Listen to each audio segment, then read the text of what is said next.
स्वागत है दोस्तों। हिंदी साहित्य के प्रैक्टिस सेट नंबर 2 में आज हम सभी महत्वपूर्ण प्रश्नों को हल करेंगे। इसके पहले कल वाले वीडियो में आपने देखा होगा प्रैक्टिस सेट नंबर पहला था, जिसमें हमने महत्वपूर्ण 10 प्रश्नों को उनके व्याख्यात्मक ढंग से पढ़ा और समझा, जिन जिन विषयों से वो संबंधित थे। तो इस क्रम में शुरुआत करते हैं आज का पहला प्रश्न। पहला प्रश्न है, कृष्णा सोबती का कौन सा उपन्यास पंजाब की मिट्टी और भाषा का जीवंत दस्तावेज है।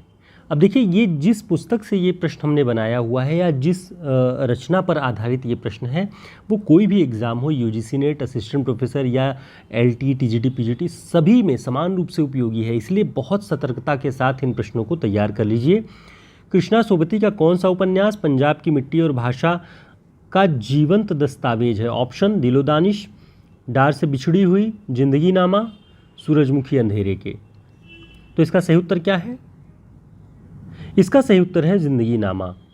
कृष्णा सोबती का उपन्यास जिंदगी नामा पंजाब की मिट्टी और भाषा का जीवंत दस्तावेज है, ये डॉक्टर बच्चन सिंह कहते हैं। आगे वे लिखते हैं कि जिंदगी नामा पंजाब के एक गांव पर आधारित होते हुए भी पूरे पंजाब का एक जीवंत दस्तावेज है। रूप, रस, स्पर्श, शब्द, गंध से भरा हुआ एक पूर्ण नाट्य चलचित्र।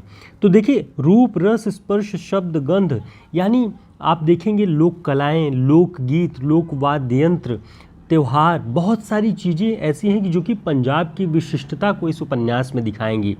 यहाँ तक कि नदियों के नाम तक वो हैं जो पंजाब के आसपास हैं। तो पूरा का पूरा वातावरण ही पंजाब का बन जाएगा। इसलिए बच्चन सिंह लिखते हैं कि यह उपन्यास आंचलिक किस्म का उपन्यास है। अंचल विशेष की पूरी झलक, जहाँ पे अंचल बोलता है। तो ये चीज़ें इस उपन्यास के विषय में ध्यान रखिएगा। हरियाणा असिस्टेंट प्रोफेसर भर्ती परीक्षा और यूजीसी नेट के पाठ्यक्रम में ये उपन्यास लगा हुआ है, इस दृष्टि से महत्वपूर्ण है। देखते हैं अगला प्रश्न। जहाँ लक्ष्मी कैद है, इस कहानी के लेखक कौन हैं? ये कहानी भी लगभग सभी प्रतियोगी परीक्षाओं के पाठ्यक्रम में लगी हुई कहानी है। मोहन राकेश, रविंद्र कालिया, भैरव प्रसाद गुप्त, राजेंद्र यादव। तो इसका सही उत्तर क्या है? इसका सही उत्तर है राजेंद्र यादव। जहाँ लक्ष्मी कैद है कहानी के लेखक राजेंद्र यादव हैं।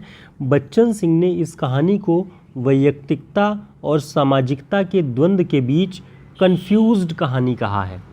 तो देखिए, यहाँ पे आलोचकों के कुछ कथन आप इन जब रचनाओं के साथ, इन कृतियों के साथ जोड़ करके याद कर लेंगे तो भूलेंगे नहीं, और कभी भी ये जब आपसे टकराएंगे तो आपको याद आ जाएगा कि हमने वहाँ ये पढ़ा हुआ था कि जहाँ लक्ष्मी कैद है राजेंद्र यादव की कहानी है, और बच्चन सिंह ने इसे वैयक्तिकता और सामाजिकता के द्वंद्व के बीच कन्फ्यूज्ड कहानी कहा है। ठीक है, तो ये जहाँ लक्ष्मी कैद है, ये भी आपको सभी प्रतियोगी परीक्षाओं के पाठ्यक्रम में मिलेगी ये कहानी। अगला प्रश्न है, पान फूल, हंसा जाए अकेला, महुए का पेड़ जैसी चर्चित कहानियाँ लिखने वाले कहानीकार कौन हैं? ऑप्शन रेणु, मोहन राकेश, मार्कंडेय, अमरकांत। तो ध्यान रखिएगा, पान फूल, हंसा जाए अकेला, महुए का पेड़, ये मार्कंडेय रचित कहानी है। बच्चन सिंह लिखते हैं कि मार्कंडेय के पास गांव के खेतों, खलिहानों और मेड़ों पर उगने वाले मुहावरे हैं। इनका प्रयोग उन्हें प्रेमचंद की परंपरा में आने वाले कहानीकार के रूप में सिद्ध करता है। तो देखिए, ये जो इनके मुहावरे कहाँ के हैं? खेतों के, खलिहानों के और गांवों के जो मेड़ हैं उन पर उगने वाले मुहावरे जहाँ प्रयोग किए जाते हैं। और इनके प्रयोग के कारण, कहानियों में ऐसा प्रयोग करने के कारण मार्कंडेय प्रेमचंद की परंपरा में आने वाले कहानीकार होते हैं। ठीक है, तो ये प्रश्न ध्यान रखिएगा। मार्कंडेय नई कहानी के दौर के महत्वपूर्ण कहानीकार हैं। ठीक है, इस चीज़ को ध्यान रखेंगे मार्कंडेय से जोड़ करके। दोस्तों, प्रश्न अच्छे लग रहे हों, हमारी क्लासेस अगर आपके लिए उपयोगी हो तो वीडियो को लाइक ज़रूर कर दीजिए और चैनल को सब्सक्राइब भी कर लीजिए, जो लोग अब तक नहीं किए हुए हैं। और लगातार आप बने हैं, आपका चैनल पे आना जाना है, तो जुड़ेंगे तो समृद्ध होंगे, इसलिए साथ बने रहें। देखते हैं अगला प्रश्न। अंधेरे बंद कमरे में उपन्यास के लेखक कौन हैं? ऑप्शन मुक्तिबोध, राजकमल चौधरी, मोहन राकेश, भीष्म साहनी। तो ध्यान रखेंगे, अंधेरे बंद कमरे में ये उपन्यास मोहन राकेश का है। अंधेरे बंद कमरे में 1961 में प्रकाशन है। अंधेरे में कविता मुक्तिबोध की है। ये अंतर भी ध्यान रखेंगे साथ में। देखते हैं हजारी प्रसाद द्विवेदी, एक कथन है कि हजारी प्रसाद द्विवेदी अकेले उपन्यासकार हैं जिन्होंने हिंदी उपन्यास का स्वदेशी ढांचा खोजा है।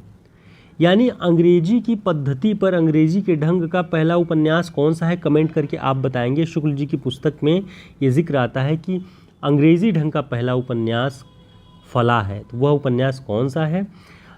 जब अंग्रेजी ढंग के उपन्यासों नॉवेल के पैटर्न पे लिखा जा रहा है तो भारतीय यानी स्वदेशी ढांचा का उपन्यास कौन लिख रहा है। बच्चन सिंह लिख रहे हैं इस बात को कि हजारी प्रसाद द्विवेदी लिख रहे हैं स्वदेशी ढांचे का उपन्यास। तो ये कथन बच्चन सिंह का है। हजारी प्रसाद द्विवेदी अकेले उपन्यासकार हैं जिन्होंने हिंदी उपन्यास का स्वदेशी ढांचा खोजा है।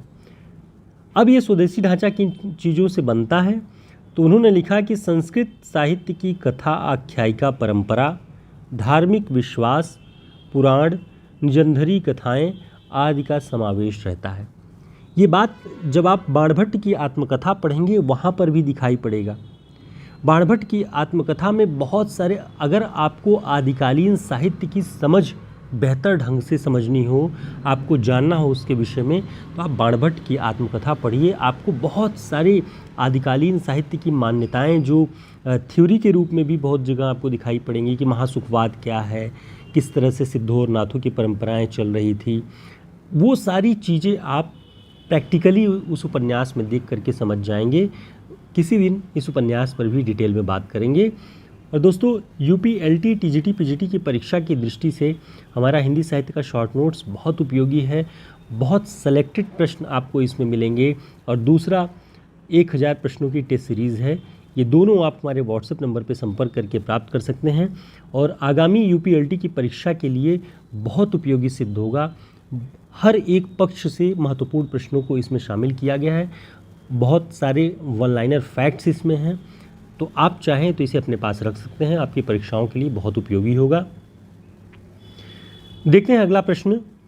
अरुण यह मधुमय देश हमारा, जहां पहुंच अनजान क्षितिज को मिलता एक सहारा। ये गीत की पंक्तियां प्रसाद के किस नाटक से उद्धृत हैं। ऑप्शन में है ध्रुव स्वामिनी, चंद्रगुप्त, स्कंदगुप्त, अजातशत्रु। तो ये किस नाटक की पंक्तियां हैं, ध्यान रखेंगे, ये चंद्रगुप्त नाटक की पंक्तियां हैं। चंद्रगुप्त नाटक का जो प्रकाशन वर्ष है वो 1931 है। अब इसमें आपको ध्यान ये रखना है कि इस नाटक में ये गीत की पंक्तियां कौन गाती है। तो ये गीत की पंक्तियां कार्नेलिया गाती है। कार्नेलिया है कौन? कार्नेलिया जो यवन सेना भारत पर आक्रमण करने के लिए, जो सिकंदर की सेना यवन ग्रीस से भारत पर आक्रमण करने के लिए आती है, उसमें सिकंदर का जो सेनापति होता है सिल्यूकस, सिल्यूकस की बेटी कार्नेलिया रहती है, जो सैनिकों के साथ, अपने पिता के साथ, सिल्यूकस के साथ भारत आई रहती है। और भारत के प्राकृतिक और भौगोलिक वातावरण को देख के, भारत की संस्कृति को देख के वो बहुत प्रभावित होती है। और कहीं उसने ये गीत सुन रखा होता है, अरुण यह मधुमय देश हमारा, जहाँ पहुँच अनजान क्षितिज को मिलता एक सहारा। बहुत मोहक लगता है, बहुत आकर्षक लगता है उसे ये गीत, और ये गीत वो गाती है। तो चंद्रगुप्त नाटक के विषय में ये बात आपको ध्यान रखना है कि कार्नेलिया सिल्यूकस की पुत्री रहती है। सिल्यूकस जो है वो सिकंदर, अलछेंद्र नाम रहता है इसमें सिकंदर का, अलछेंद्र का सेनापति है, और कार्नेलिया इस गीत को गाती है। तो चंद्रगुप्त नाटक के विषय में हमने एक स्पेशल क्लास भी बनाई है। फिर हम दोबारा चंद्रगुप्त नाटक पर एक विशेष क्लास लेकर के आएंगे, जिसमें बहुत सारी चीज़ों पर हम डिस्कस करेंगे जो परीक्षाओं की दृष्टि से उपयोगी होगा। अगला प्रश्न है, ताज और बापू के प्रति कविताओं के लेखक कौन हैं। ऑप्शन में नागार्जुन, रेणु, त्रिलोचन, सुमित्रानंदन पंत। इसका सही उत्तर क्या है? ध्यान रखेंगे, ताज और बापू के प्रति सुमित्रानंदन पंत जी की कविता है, इसे ध्यान रख लेंगे। बहुत प्रसिद्ध कविता है ताज और बापू के प्रति दोनों। अगला प्रश्न है, गा कोकिल बरसा पावक कण, नष्ट भ्रष्ट हो जीर्ण पुरातन। हे कोकिल, बरसा पावक कण, अग्नि के कण बरसा, नष्ट भ्रष्ट हो जीर्ण पुरातन। और ये जीर्ण और पुरातन जो हो चुके हैं, जो सूख चुके हैं, वो सब जल के भस्म हो जाए, नष्ट हो जाए। यह किस कवि की पंक्तियां हैं? ऑप्शन सूर्यकांत त्रिपाठी निराला, सुमित्रानंदन पंत, महादेवी वर्मा, जयशंकर प्रसाद। तो ध्यान रखेंगे ये सुमित्रानंदन पंत जी की कविता की पंक्ति है। कविता का शीर्षक ही है गा कोकिल। तो ये एक क्रांतिकारी किस्म की कविता है सुमित्रानंदन पंत जी की, इसके विषय में भी ध्यान रखें। अगला प्रश्न है, चंद्रगुप्त नाटक के अंत में चंद्रगुप्त का विवाह किससे होता है? ऑप्शन सुवासिनी, अलका, कल्याणी, कार्नेलिया। अब देखिए, चंद्रगुप्त नाटक इतना प्रसिद्ध है कि हम उन्हीं प्रश्नों को और उन्हीं आवश्यक चीज़ों को शामिल करके जो भी अपनी क्लासेस बनाते हैं, ताकि आपकी परीक्षाओं की दृष्टि से उपयोगी हो। आप यदि 10 प्रश्न पढ़ें और उनके साथ थोड़ी सी बातें भी अगर जानें उन सब के विषय में, तो आपके लिए उपयोगी हो। तो चंद्रगुप्त का विवाह किससे होता है? ऑप्शन सुवासिनी, अलका, कल्याणी, कार्नेलिया। तो ध्यान रखेंगे, कार्नेलिया से चंद्रगुप्त का विवाह अंत में होता है। सिल्यूकस जो कार्नेलिया का पिता रहता है, उसको अंत में चंद्रगुप्त पराजित करता है और चाणक्य ने संधि के रूप में या एक कल्याणकारी प्रस्ताव के रूप में ये अपनी योजना रखता है वो कि चंद्रगुप्त का विवाह कार्नेलिया से कर दिया जाए, जिससे यवन और भारतीयों के बीच में एक सौहार्द बना रहे। तो कार्नेलिया से विवाह होता है। इसके अलावा जो सुवासिनी पात्र है, सुवासिनी मगध में एक राक्षस नाम का पात्र है, उसका नाम ही राक्षस होता है और अमात्य के पद पर रहता है मगध में, उससे प्रेम करती है। और चाणक्य को भी सुवासिनी से प्रेम रहता है। बचपन के सखा होते हैं सुवासिनी और चाणक्य के मन में सुवासिनी के लिए प्रेम भी रहता है। लेकिन जब उसे पता चलता है कि सुवासिनी राक्षस से प्रेम करती है और दोनों के बीच में परिणयपूर्ण संबंध है, तो अपने हृदय को कठोर करके उसे भूल जाता है चाणक्य। ठीक है, तो ये बातें ध्यान रखेंगे। और नंदवंश की कन्या रहती है कल्याणी, जो जिसकी बाद में हत्या हो जाती है, वो मर जाती है।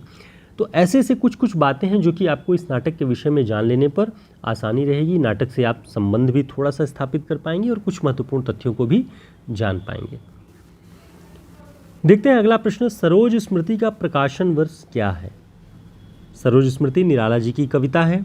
अपनी पुत्री की मृत्यु के वियोग में उन्होंने ये कविता लिखी। इसका प्रकाशन वर्ष क्या है? 1932, 1937, 1935, 1941। तो इसका जो सही उत्तर है वह है 1935। सरोज स्मृति का प्रकाशन वर्ष 1935 है। अब इसके विषय में थोड़ी सी महत्वपूर्ण बातें जो हैं वो उसे भी जान लेना चाहिए कि ये अनामिका काव्य संग्रह में संग्रहित कविता है सरोज स्मृति। इसी में राम की शक्ति पूजा भी है, तुलसीदास भी है, तो इसे ध्यान रखेंगे। और सरोज स्मृति की जो पंक्तियां हैं कुछ, वो आपको परीक्षाओं की दृष्टि से ध्यान रख लेनी चाहिए। जैसे, धन्य मैं पिता निरर्थक था, कुछ भी तेरे हित कर न सका। ये एक विवशता है एक पिता की, एक लाचारी है उसकी मृत्यु पर।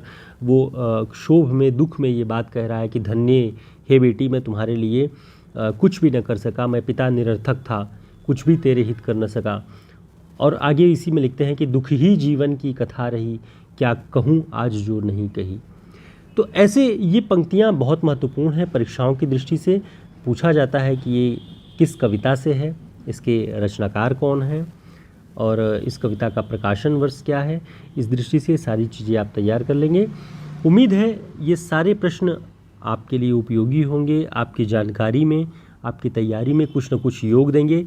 यदि हमारी क्लासेस आपको पसंद आती हैं तो वीडियो लाइक कर दिया करिए, चैनल को सब्सक्राइब यदि आपने अब तक नहीं किया है तो कर लीजिए। यहाँ पे सटीक और सही जानकारियाँ आपको मिलती रहेंगी। और हमारे हिंदी साहित्य के शॉर्ट नोट्स को यूपी टीजीटी, पीजीटी, एलटी परीक्षा के लिए, आगामी यूजीसी नेट की परीक्षा के लिए आप इसे अपने पास रखेंगे और देखेंगे कि कई सारी किताबों, नोट्स, सबसे ये डिफरेंट आपके लिए ये सिद्ध होगी, बहुत उपयोगी सिद्ध होगी। हमारे व्हाट्सएप नंबर पर संपर्क करके आप इसे ऑर्डर कर सकते हैं। फिर मिलेंगे एक नई क्लास में, तब तक के लिए नमस्कार, शुभकामनाएं।